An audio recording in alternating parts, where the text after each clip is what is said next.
House of Magic refrain from power, that Sin-washer have no cause to come down and smite us once again. 1,500 years have passed since the breaking of the vine, since the Lands Vin were cast down and shattered as well. 1,500 years of reclaiming what was lost, of relearning what was forgotten during the darkest years of chaos. 1,500 years of searching for the wisdom and glory that was denied us. Ever harried by the words of the Brotherhood of Sin-washer, watched and scolded as though we were children, lords and Vinearts nonetheless made good that which was laid to waste, protected what was given to us to serve. The landlords, we lesser inheritors of the prince mages of old, have come to terms with the restrictions laid upon us. If the magic is less powerful now, and we must buy or barter for it like tradesmen, still it comes to our hands and responds to our decantations. The land itself thrives, our people live and prosper, and the Vin lands are still known and respected throughout the greater world.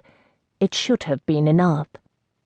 And yet among many of the lords, those with access to the histories as I have, and who were not bound, as were the Vinearts, to a life of soil and seasons, there has always been the hunger, the desire to be more than we are, to reclaim the glory Sin-washer took from us. I was one such man. I was a fool. Prologue. The Grounding. Autumn. We are running out of time.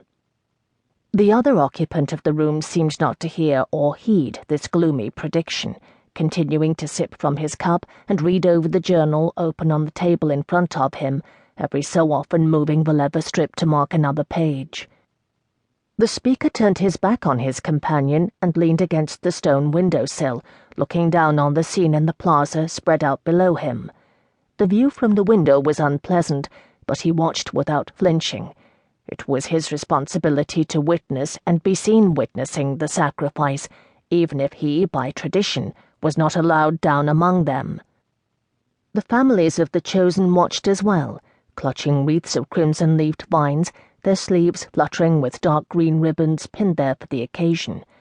The crisp air was scented with the smell of wood smoke and the distant, more acrid stench of a blacksmith working in the outer ring of the holding, away from the prepositous's house and the centre of the city. The predicator finished his chant, and the voices of those gathered rose in response to the call to serve, and then fell silent again. It was almost done now. The watcher no longer held his breath as the names were called. He watched dry-eyed and calm-hearted, sorrowing only as much as was required and no more. 6 for the autumn harvesting, 6 to feed the soil and appease the gods of this harsh land, 6 to protect so many more. The predicator raised his hands in a benediction, his voice rising clearly up from the plaza. The faith of our children sustains us, the love of our parents protects us, the strength of our strength defends us. The sacrifice was swift, the harvester's blade moving without hesitation, and none struggled or fought, a good sign. His people understood the need for what was done, and few argued against the lottery's results. Prisoners or the mortally ill might have been a less wasteful choice, but the results they had learned over long years were not as effective. The vines responded to vitality. The prepositors turned from the window, even as the lifeblood was being collected from the channels carved in the stone, his gaze unfocused, as though looking at some inner landscape and not the austerely appointed chamber he stood in. 6 for the harvest, 6 at the pruning, another 6 to feed the planting, 18 lives each year to protect the greater population. It was not so high a price, in truth. There had been so much knowledge lost since the grounding, in the decades of struggle that followed.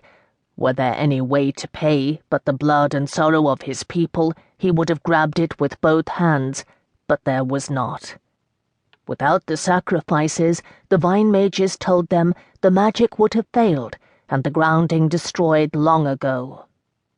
But it would not be forever. If his plan succeeded, and it would, he would not doubt, then he would bring this exile to